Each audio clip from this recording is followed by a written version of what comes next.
Chapter 8. I climbed into Sen's palm and looked around. Kyle was searching with fire in his eyes, so she would head straight to the study. I hadn't properly memorized the path in my haste to escape, so I needed to familiarize myself with them now. That way, tomorrow I could use reload from the exact same spot, change into the clothes I had hidden beforehand, and head in the opposite direction of the study. The key was to stay within a 10-meter radius. Of course, I'll need more clothes. Damn, it was fucking cold. No wonder they called this place the North. Sen, where are you going?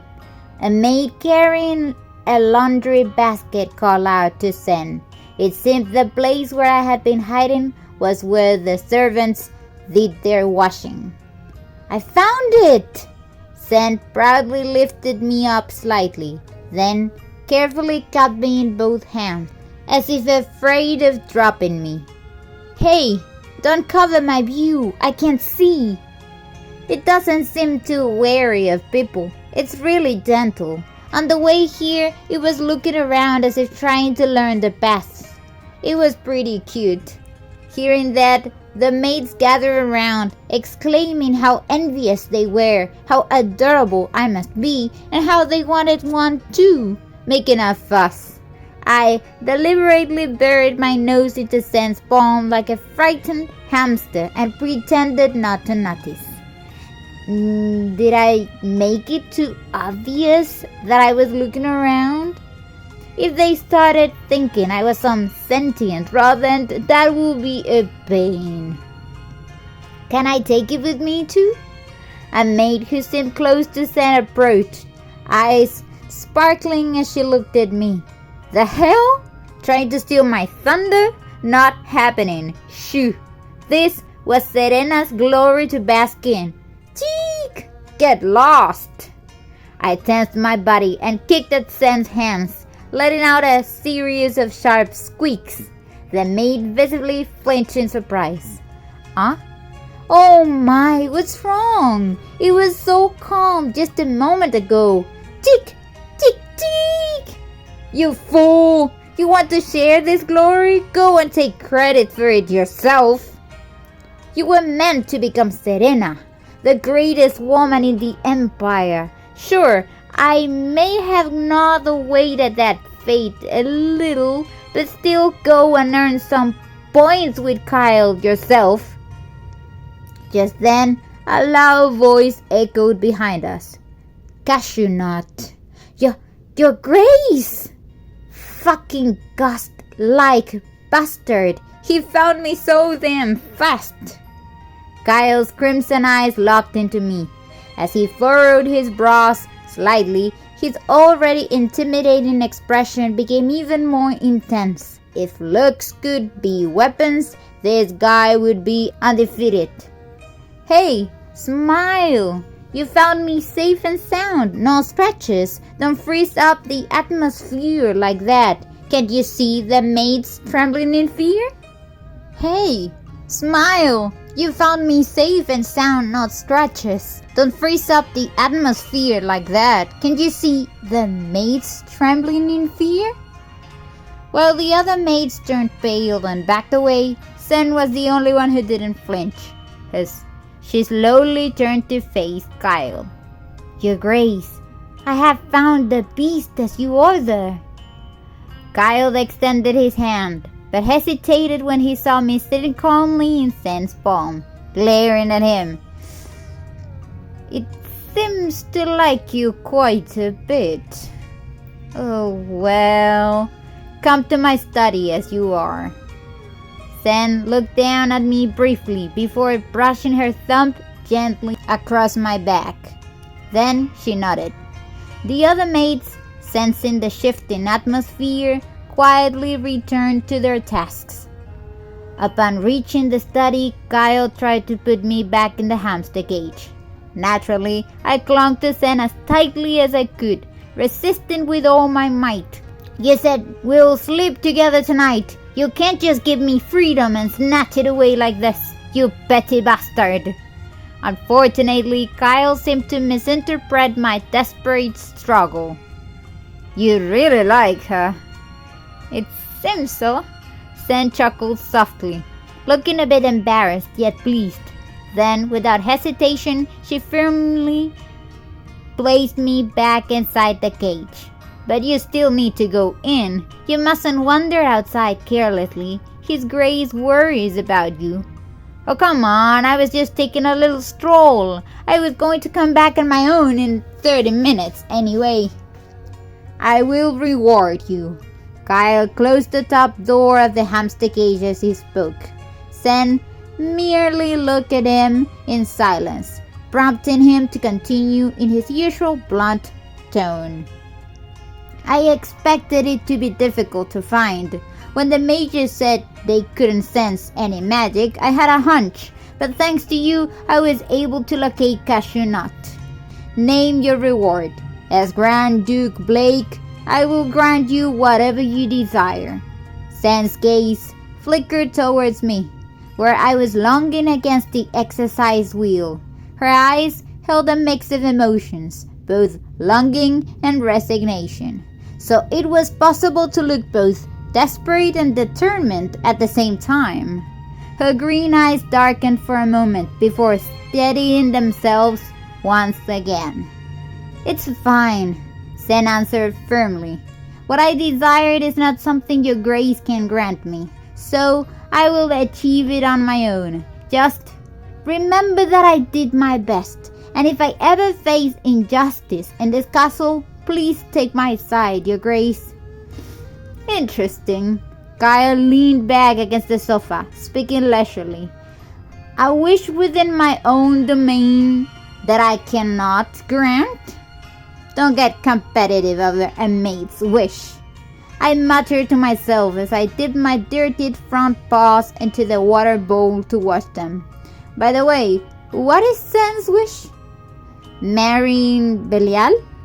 The two of them were in love in the original story, after all. I wasn't sure how things ended, but most novels followed the same formula, and they lived happily ever after.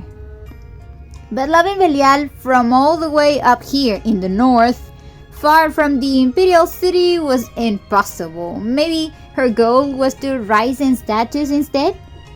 At that moment, a system window quietly appeared. Revenge. Revenge. Sen's wish was revenge? Serena's one and only wish is revenge. It said Serena, not Sen. The system was still calling her Serena, not Sen. So she was still going to become Serena after all? Even if her fate of possession had changed, this part remained the same. A strange feeling washed over me. I blinked and looked up at Sen. Just what happened to you? The book I read was no longer just lines of text. It had become someone's vivid, real-life story. That realization felt incredibly surreal. By the way, Kyle called Sen's name softly. Despite his intimidating presence, she turned to him calmly. She really had nerves of steel. Your face looks familiar. I saw her shoulders tense up slightly. She was shaking. Her usually composed green eyes wavered, and her lower lip, pressed tightly together, turned momentarily white, but she quickly recovered. Turning her head slightly towards me, she shut her eyes tight, then opened them with a bright, relaxed smile. She was so natural and confident that I almost wondered if I had imagined that flicker of emotion earlier. Well, I'm not one of your Grace's assigned mates. But have we met somewhere before? Your Grace, that line is outdated. Sen smiled enigmatically and replied, I am your Grace's subject, and since I work in the castle, it's only natural that my face looks familiar. Right, that makes sense. Kyle didn't press the issue further. Now that I thought about it, Winter's Heart described Kyle as being rather obsessed with Serena. But why? There must have been a reason he fixated on a person rather than a territory. With everything going on, it was hard to recall the novel's details. Thankfully, the system usually helped fill in the gaps. What's your name? It's Sen, Your Grace. I see. Sen. Kyle seemed to ponder something, then turned to look at me. No, don't stare at me with such blatant affection. Maintain your dignity as a Grand Duke. Don't suddenly open the cage, pull me out, and don't even think about kissing me. I'll reduce your workload a little. Can you come by to check on Cashew Nut? Sen's eyes widened at the unexpected request. Cashew Nut? You mean the beast? Yes, it seems to be quite fond of you. The only person it sees in the study all day is me, and I've been busy preparing for the festival. It must have felt lonely, which is probably why it tried to run away. Not a bad angle. Actually, I welcome this. In the beginning of the original story, the narrative focused on Serena, Belial, and Kyle. Belial was in the Imperial City, so I couldn't do much about it. But if I got involved with Serena and Kyle, I could gather more miracle points. And since I had to spend most of my day as a hamster, having people come find me instead would save me a lot of effort. Sen turned back towards me.